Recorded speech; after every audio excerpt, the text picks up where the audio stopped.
Hello, Waterden Plan readers. Today is our seventh and final episode on architectural and structural. We'll be moving into mechanical and electrical next. So today we're going to start off at the top of the drawing, and we'll be looking at some section cuts. So as I noted before in the previous classes, um, we have our section here, 1A3. So we're on drawing A3, section 1, scale, quarter inch equals a foot.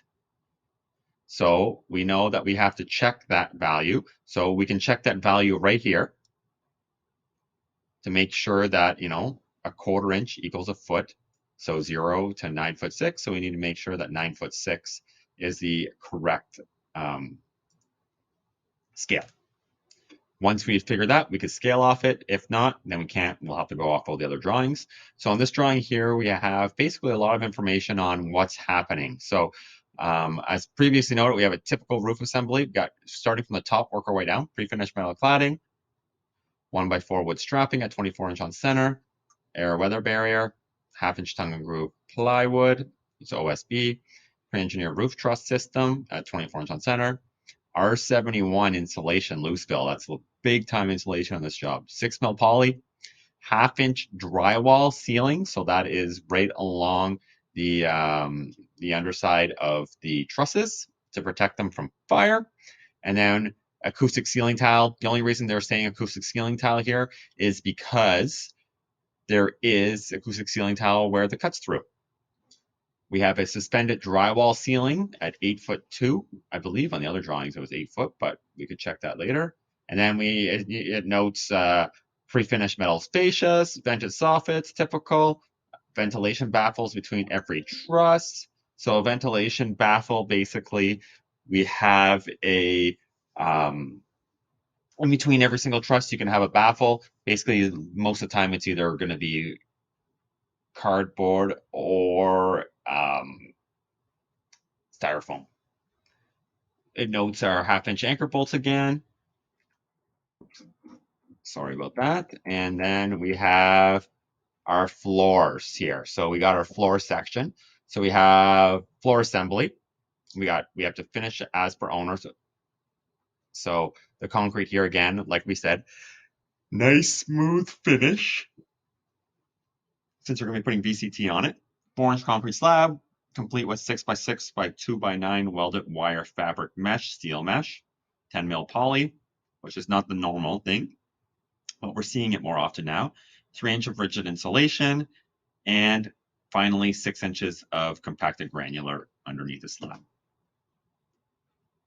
Now, when we're looking at this section again, we have 2A3. We're on drawing A3, section 2, quarter inch equals a foot. It's our scale. And we have basically the same information on this drawing as we do on the section to the left, other than we have a new section of the building. So basically, this is a cut all the way through the building. They have the this here labeled wrong. The section, or sorry, the grid lines are actually 1 and 2, not 1 and 4. So that's something just keep in mind. Okay, now let's move into some of these finer details. So these details basically apply to the location where they are noted. So we have this typical window head detail. So this is going to be every window head detail is going to look like this. Okay. You look, we have some special framing to do here, some insulation to shove in. They're showing how they want the vapor barrier tied into the window frame. Okay. So the vapor barrier is going to come down, come over, and tie into this all the way over to here, and then the spray foam is going to act as the connection between the vapor barrier and the window. We're going to fill void around the frame perimeter with water-resistant and flexible polyurethane spray applied insulation. So that's going in all in here. Continuous sealant. So we're going to have a little bit of sealant on the in the transitions between the window and the drywall. We have a vinyl window going in. We got continuous exterior sealant underneath our flashing. We're going to have a flashing that's tied into our air barrier. Air barrier is going to come down and lap over the flashing, and it's going to be taped to it. And the reason for this is that if water gets back into this assembly, at least it's going to come out. It's going to come over this flashing and drip out. Okay, pre-finished flashing, and then we have our air barrier coming down. So that's window head detail. Now, if we're looking at a typical door head detail, very similar. Only difference is that our frame is going to wrap around the drywall. Now, door frames that are fire rated, which this isn't, but a lot of times they like this. They like the door frame, the drywall to carry inside the door frame. So again, we have some sealant here. We have vapor barrier tying into everything. We have our flashing with our air barrier coming over. We have our flashing here, all set up. So basically almost identical to the window head. Now, next up, typical window or jamb detail. So basically, this is going to be the vertical sides of the windows or doors. Like I said before, the only difference is going to be is that the door frame will wrap this piece of drywall for the door jamb. So we won't have this little knob of drywall here. We'll have a frame that kind of just comes in like so. And do that again. Now, considering this is a jamb, it's going to be very similar to the window heads, other than we're going to have different flashings. You can see we have our vertical siding running here. Then we're going to have our we're going to have our flashing here. We're basically going to have a closure strip coming in, tying into our air barrier again, so our vapor barrier coming all the way in. And then we have our Tyvek running into here and usually lapping back to tie it all together. Then we're going to have our spray foam that basically creates a junction point where it ties everything in together. Now you can see Vinyl Window Notes is telling us that we can go back to drawing A0.2 to look at those. We have some sealant, we have some spray foam, some more sealant, some more spray foam. Lapping continues our vapor barriers, very similar again. And then exterior corner. So as you can see here, it shows how they want the studs placed, insulation put in, drywall corners butted, and how everything goes together on the corner. So basically, this is how they want the corner done. They're going to be looking for that when they come to site. Basically, anytime we have these drawings on a job, you know it's something that they're going to be looking at very carefully, because if they're taking the time to create this section detail for these items, then they're going to make sure that they look for them when they're on site.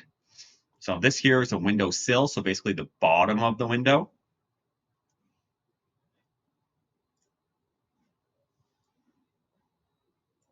And we start off very similarly to where we were with the heads. We're going to have some spray foam in here. You have your air barrier coming, your vapor barrier coming through, sorry. Your air barrier coming up and over, tying into the spray foam.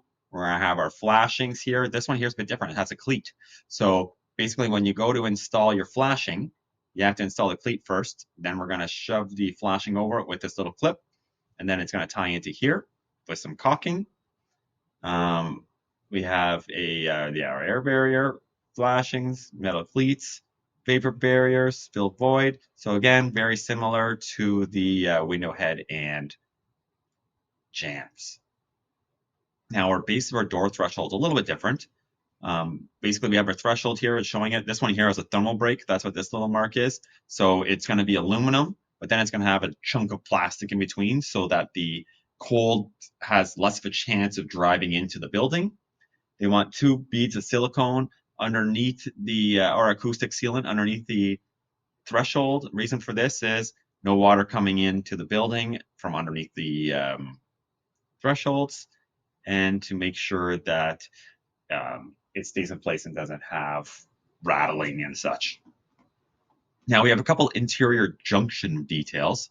So basically, where we have a wall running into another wall running perpendicular to it, they just show us how they want us to do the blocking. So we have interior partition between studs, shows us how they want it. So we're going to have to do 2x4 horizontal blocking at 1600 centers horizontally between the studs going all the way up so that we can tie this stud into the wall. And then showing us here how to do it if we have a stud coming in the center of it. They're going to want 2 additional extra pieces of blocking here and here, basically tied into here so that we can tie in like this. So these are a few details that they're showing that they want. And basically that is it for video number 7. Our architectural and structural journey is done. We'll be creating a set of stairs coming up, and we'll provide that in a separate series of videos. But as you see here again, we have a drawing title, building sections and details. Again, we're at the Renewey building on Hawthorne Road. Thank you very much for tuning in. You'll see the next video number 8 coming out next, as it will be focused on ventilation and plumbing. Thank you.